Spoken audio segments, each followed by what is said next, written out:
त्वदीयं वस्तु गोविंद तुभ्यमेव समर्पये गृहाणसि मुखो भूत्वा प्रसीद परमेश्वरः। ओम नमो भगवते वासुदेवाय नमः। जय श्री हरि। दोस्तों, स्वागत है आप सभी का आपके अपने चैनल ज्ञान अर्थ में। बहुत बहुत स्वागत है। भगवान श्री हरि की कृपा आपके और आपके समस्त परिवार पर सर्वदा सर्वदा बनी रहे। दोस्तों, आज के इस वीडियो में आप जानेंगे अप्रैल में कब है कामदा एकादशी, जाने शुभ मुहूर्त एवं पारण का समय। चैत्र मास में कामदा एकादशी कब है, संपूर्ण जानकारी आपको इस वीडियो में मिलेगी।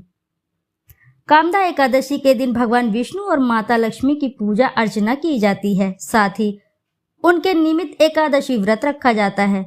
कामदा एकादशी का व्रत करने से साधक को 100 यज्ञों के बराबर फल प्राप्त होता है।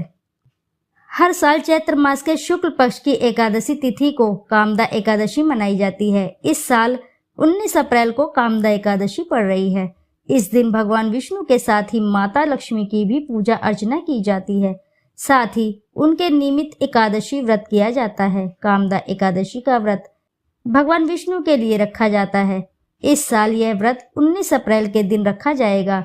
धार्मिक मान्यता के अनुसार इस व्रत को करने पर पापों से मुक्ति मिलती है। कामदा एकादशी को मोक्ष की प्राप्ति की एकादशी भी कही जाती है। धार्मिक मान्यता है कि कामदा एकादशी का व्रत करने से व्यक्ति को 100 यज्ञों के बराबर फल प्राप्त होता है। साथ ही ब्रह्मवध दोष से भी छुटकारा मिलता है। इसके अलावा व्यक्ति द्वारा किए गए सभी पाप धुल जाते हैं। कामदा एकादशी पर आराध्य श्री हरि विष्णु की पूजा करते हैं। तो आइए श्रोताओं, आप जानते हैं कामदा एकादशी की तारीख यानी कि सही दिनांक, शुभ मुहूर्त एवं पूजा विधि। चैत्र मास के शुक्ल पक्ष की एकादशी तिथि 18 अप्रैल की शाम को 5:31 पर शुरू होगी और अगले दिन 19 अप्रैल को शाम के 8:04 पर समाप्त होगी। इसमें उदया तिथि के चलते 19 अप्रैल को कामदा एकादशी मनाई जाएगी। आइए जानते हैं कामदा एकादशी पारण समय क्या रहेगा। व्रती 20 अप्रैल की सुबह 5:50 से लेकर 8:26 के बीच व्रत खोल सकते हैं। इस समय में स्नान ध्यान कर भगवान विष्णु की पूजा करें और इसके बाद ब्राह्मणों को दान देकर व्रत का पारण करें। आइए अब जानते हैं श्रोताओं कामदा एकादशी की पूजा विधि। कामदा एकादशी के दिन सुबह उठकर नित्य कर्मों से निवृत्त होकर साधक को किसी बहती नदी में स्नान करना बहुत ही अच्छा होता है, बहुत ही शुभ होता है। यदि संभव ना हो तो घर पर ही स्नान जल में थोड़ा सा गंगा जल मिश्रित जल से स्नान करने के पश्चात साफ वस्त्र धारण करें। इसके बाद भगवान विष्णु को याद करते हुए व्रत का संकल्प लें। पूजा करने के लिए लकड़ी की चौकी पर लाल कपड़ा बिछाकर भगवान विष्णु की प्रतिमा स्थापित करें। इसके बाद प्रतिमा के सामने एक लोटे में जल, अक्षत, तिल और रोली डालकर रखें। भगवान विष्णु को भोग में फल, दूध, फूल, पंचामृत और तिल आदि अर्पित करें। इसके बाद घी का दीपक जलाएं और मन में श्री हरि और माँ लक्ष्मी का स्मरण करें। इसके बाद फिर भगवान विष्णु की आरती करते हुए मंत्रों का जाप करें और आखिर में व्रत कथा पढ़ने के बाद पूजा संपन्न होती है। तो आइए श्रोताओं, श्रवण करते हैं कामदा एकादशी की व्रत कथा और आरती। प्राचीन समय में भागीपुर नामक एक नगर था जिस पर पुंडरीक नाम का एक राजा राज्य करता था। राजा पुंडरीक अनेक ऐश्वर्य से युक्त था। उसके राज्य में अनेक अप्सराएं, गंधर्व, किन्नर आदि वास करते थे।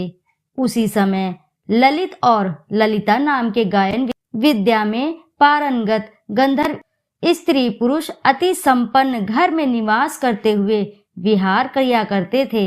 उन दोनों में इतना प्रेम था कि वे अलग हो जाने की कल्पना मात्र से ही व्यतीत हो उठते थे। एक बार राजा पुंडरीक गंधर्वों सहित सभा में विराजमान थे। वहां गंधर्वों के साथ ललित भी गायन कर रहा था।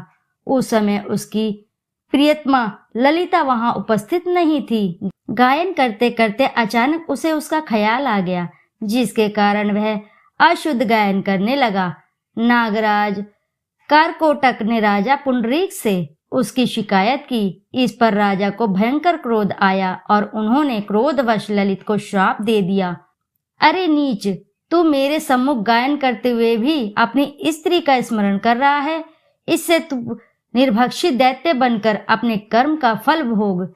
ललित गंधर्व उसी समय राजा पुंडरीक के श्राप से एक भयंकर दैत्य में बदल गया।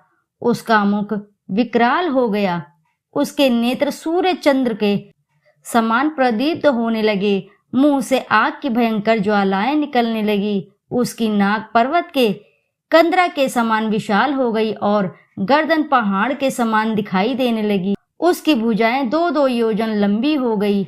इस प्रकार उसका शरीर 8 योजन का हो गया। इस तरह राक्षस बन जाने पर वह अनेक दुख भोगने लगा। अपने प्रियतम ललित का ऐसा हाल होने पर ललिता अतः दुख से व्यथित हो उठी।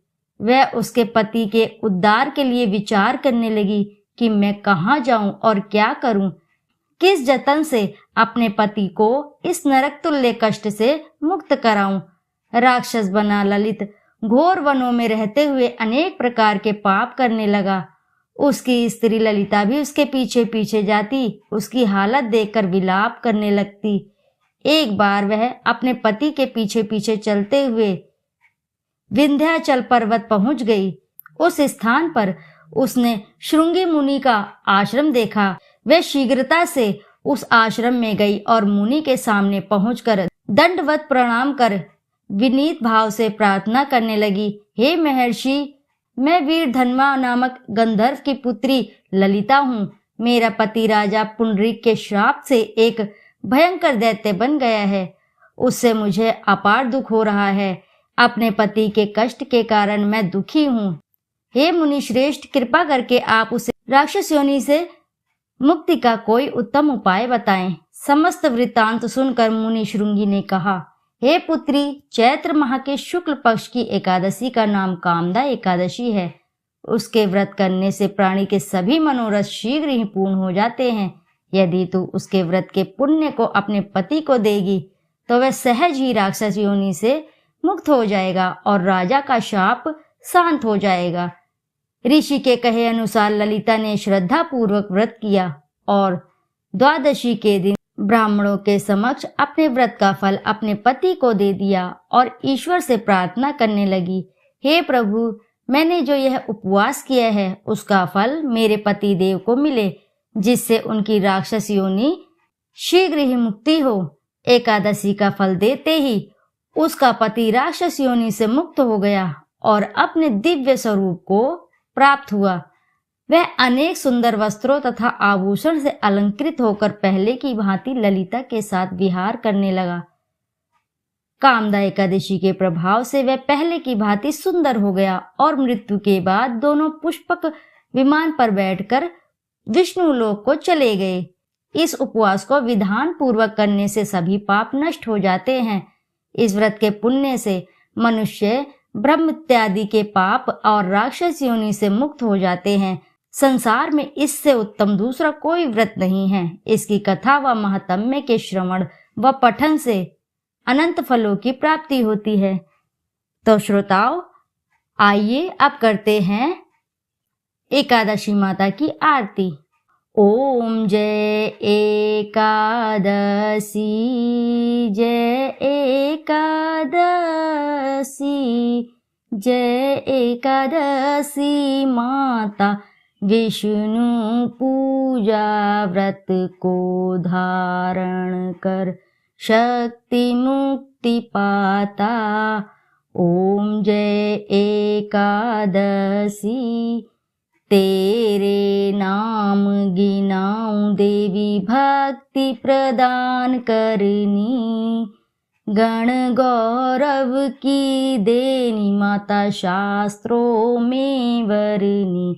ओम जय एकादशी, मार्गशीर्ष के कृष्ण पक्ष की उत्पन्न विश्वतारिणी जन्मी, शुक्ल पक्ष में हुई मोक्षदा मुक्तिदाता बन आई।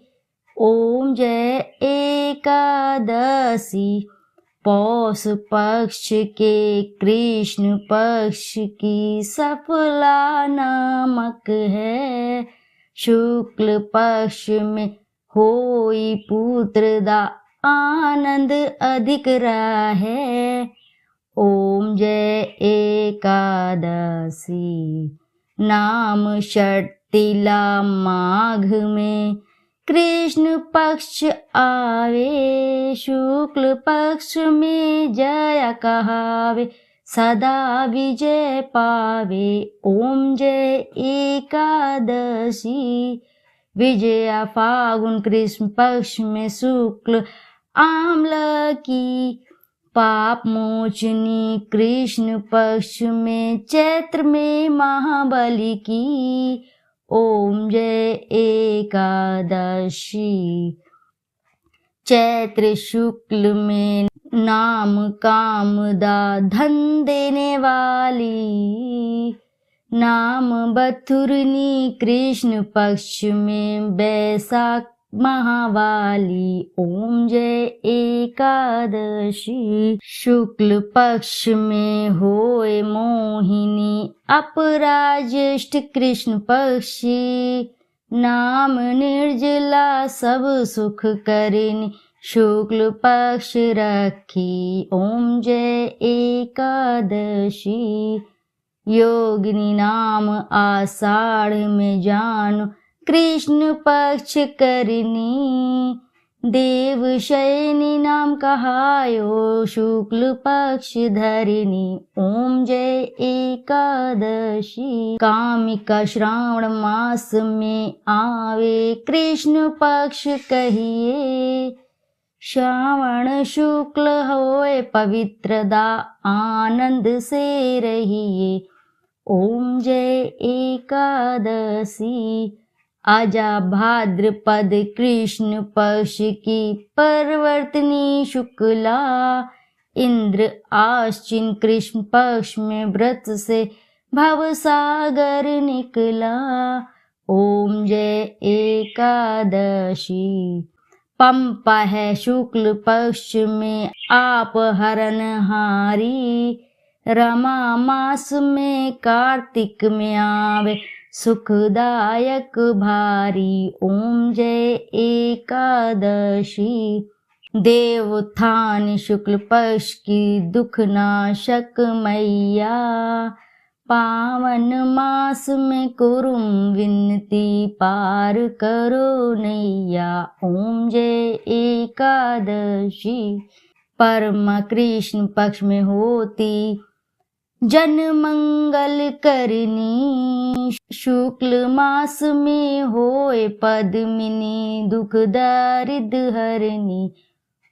ओम जय एकादशी जो कोई आरती एकादशी की भक्ति सहित गावे, जन गुर्दिता स्वर्ग का वासा निश्चय वह पावे। ओम जय एकादशी। तो बोलो भक्तों, जय एकादशी मैया की जय, जय लक्ष्मी नारायण की जय। दोस्तों आशा है कि वीडियो अच्छी लगी होगी आपको। यदि वीडियो आपको अच्छी लगी है तो वीडियो को ज़रूर लाइक करें और एक बार अपनी सच्ची श्रद्धा से कमेंट बॉक्स में ज़रूर लिख दें, जय श्री हरि विष्णु, जय लक्ष्मी नारायण की जय। फिर मिलते हैं आपसे ऐसी ही किसी कथा कहानी में। जब तक के लिए नमस्कार।